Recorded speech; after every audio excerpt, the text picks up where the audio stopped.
Halo, nama saya Cindy. Terima kasih sudah menyempatkan diri di kanal saya di segmen Opini dan Cerita. Segmen ini saya tulis berdasarkan kegelisahan saya tentang apa yang ingin saya bicarakan atau apa yang ingin saya obrolin. Nah, di episode ini saya mengangkat tema menjadi perempuan Indonesia. Bukan menjadi perempuan Indo ya. Tentu saja video ini jauh dari mewakili gambaran perempuan Indonesia sesungguhnya. Terlalu banyak untuk merekam semuanya sendirian. Oleh karena itu, untuk membuatnya sederhana, saya nggak berkreasi sendiri. Saya mencoba untuk berkomunikasi jarak jauh dengan perempuan-perempuan yang saya kenal. Beberapa dari mereka meneruskannya kepada another woman that they know. Untuk berbagi pandangan, apa sih spesialnya menjadi perempuan secara umum atau menjadi perempuan khususnya di daerah asal mereka atau di lingkungan di mana mereka tumbuh. Tentang pandangan mereka dan harapan masing-masing pribadi.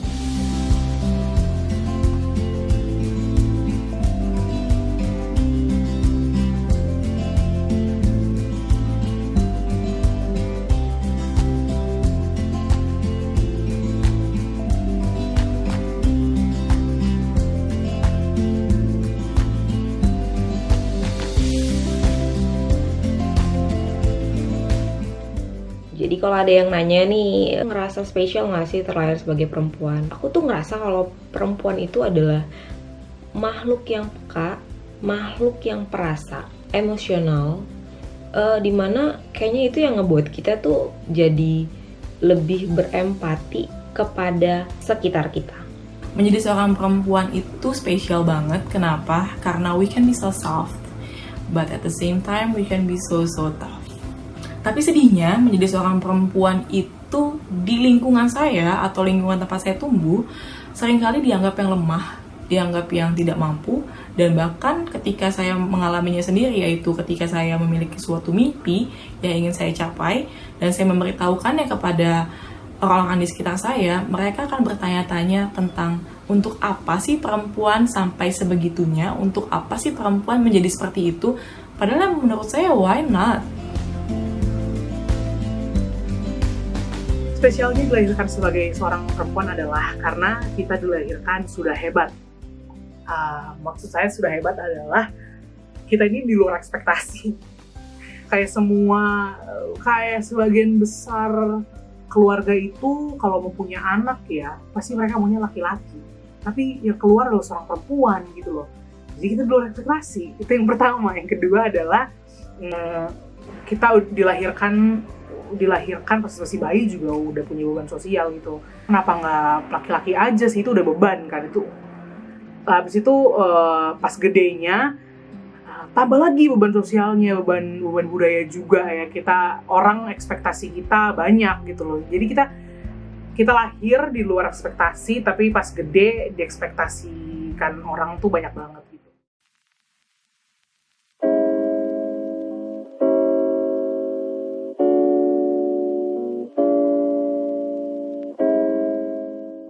In my culture and circle, the position of woman is very special.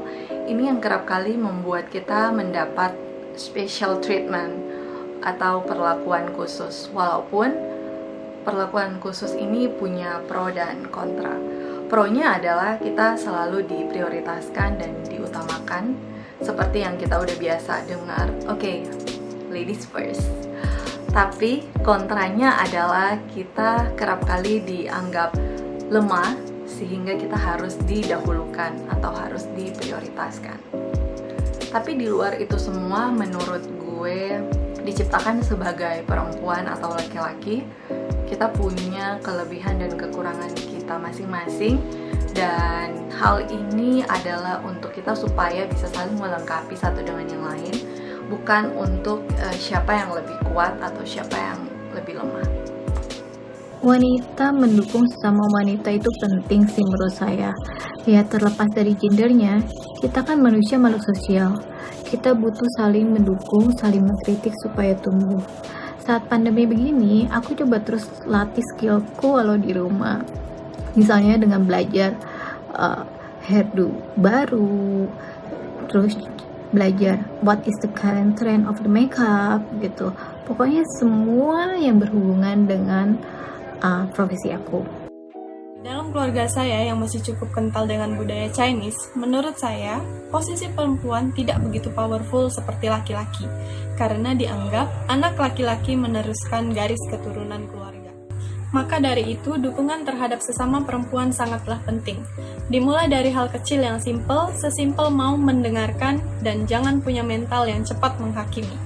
Tidak mudah untuk orang bisa share dan terbuka kepada kita, sehingga rasa untuk dimengerti, didengarkan, dan dipercaya itu adalah suatu bentuk dukungan sederhana yang bisa saja mereka butuhkan lebih dari sekedar advice. Peran perempuan di budaya Batak itu yang saya lihat ya dari sosok seorang ibu saya itu memiliki posisi yang sangat penting karena harus membesarkan anak-anaknya. Ya, saya tidak membilang kalau ayah saya itu tidak ada andil ya, tapi pada umumnya di dalam rumah itu sosok ibu adalah sosok orang yang membangun karakter anak-anaknya sendiri dan juga yang kuat ya, karena ibu saya adalah seorang guru juga, jadi guru sambil membesarkan anak itu ternyata yang saya lihat adalah tantangan yang tersendiri yang harus saya pegang sampai sekarang ini, bahwa seorang perempuan itu harus bisa berdiri di kakinya sendiri dan bisa menjadi seorang ibu yang hebat. Hai, saya ibu rumah tangga yang berprofesi sebagai seorang dosen di salah satu kampus di Kupang, Nusa Tenggara Timur. Saya bangga dilahirkan sebagai seorang perempuan. Menurut budaya setempat saya, perempuan itu memiliki kedudukan yang penting dan juga dihormati dan juga sebagai simbol kasih sayang. Kalau bicara Papua gitu kan, Papua ini identik dengan keras, ya kan? Dengan keras, dan saya bicara aja kan kayak orang marah gitu kan. Karena karakteristiknya tuh kayak pembawaannya itu terbawa gitu. Keras, tapi percayalah bahwa hati kami orang-orang Papua itu sangat luar biasa lembutnya. Ya, ketika saya menyadari bahwa Tuhan telah menjadikan kita, Tuhan menciptakan kita, itu berarti bahwa bagian kita adalah mensyukuri apa yang menjadi kehendak Tuhan dalam kehidupan kita. Seperti itu. Mungkin kalau bisa dikatakan dengan kondisi saya yang mungkin kalau mau bisa dibilang perempuan tapi gagah gitu ya. gagah tapi tidak jelita. Tapi saya tahu bahwa saya memiliki kecantikan dalam yang luar biasa.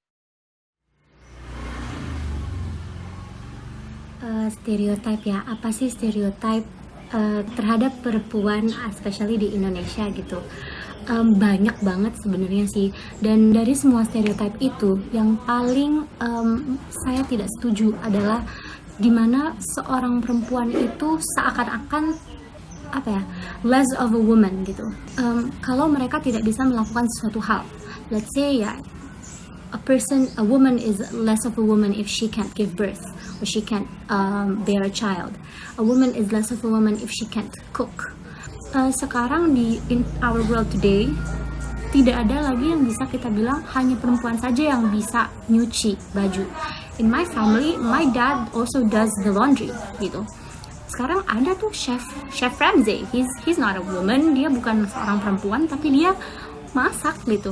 Dan itu sih stereotip seperti itu sebenarnya yang seakan-akan itu menjadi seorang perempuan itu you have to fit into a box, harus masuk ke dalam sebuah kotak yang sudah disediakan oleh mereka gitu, standarnya seorang perempuan. But being a woman is more than that gitu.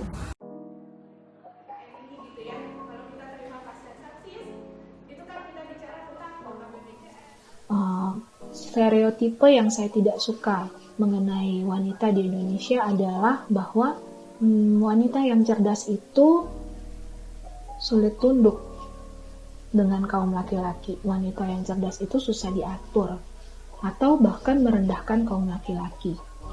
Karena menurut saya, wanita cerdas itu seringkali merupakan teman diskusi yang baik dalam hal mengambil suatu keputusan. dapat memberikan pertimbangan-pertimbangan yang mungkin tidak terlihat oleh kaum laki-laki saat dia memutuskan atau mengambil langkah tertentu dalam kehidupannya.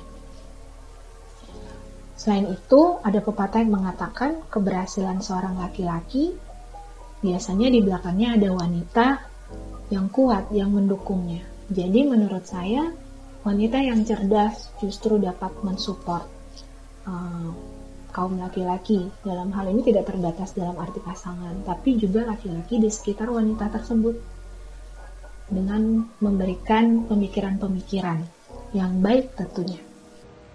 Aku kurang setuju kalau misalnya wanita-wanita itu ngerasa karena teman-temannya udah nikah, keluarganya udah nanyain terus-terusan, kau belum nikah, kapan nikah gitu.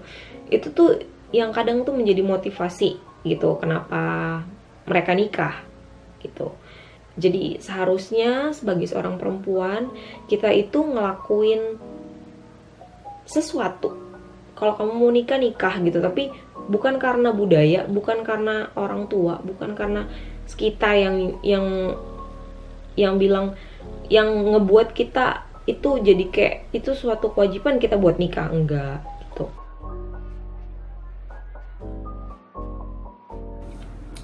Aku ngerasa cantik banget itu kalau aku lagi ngelakuin hal yang aku suka. Kayak misalnya aku lagi gambar.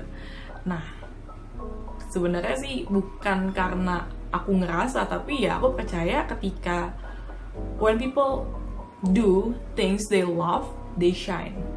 Menurut saya ngerasa cantik itu di saat saya sedang percaya diri melakukan hal yang apa yang saya suka, dan juga apa yang saya lakukan itu bermanfaat untuk orang di sekitar. Jadi saya melihat senyum-senyum orang terhadap apa yang saya lakukan itu membuat saya menjadi lebih cantik. Paling pertama, love yourself more than anybody else. Yang kedua, create your own dream. Kalau harus mulai dari nol, you can create your new dream. Pesan saya, be wise, be brave. Jangan pernah takut untuk stand for what's right. Jangan batasi dirimu karena kamu seorang perempuan. Miliki impian yang tinggi, terus berpikir besar, dan berusaha untuk mencapainya. Jangan membatasi diri dengan hal-hal yang tidak bisa kita ubah, tapi teruslah bertumbuh dan berkembang dengan hal-hal yang masih bisa kita ubah.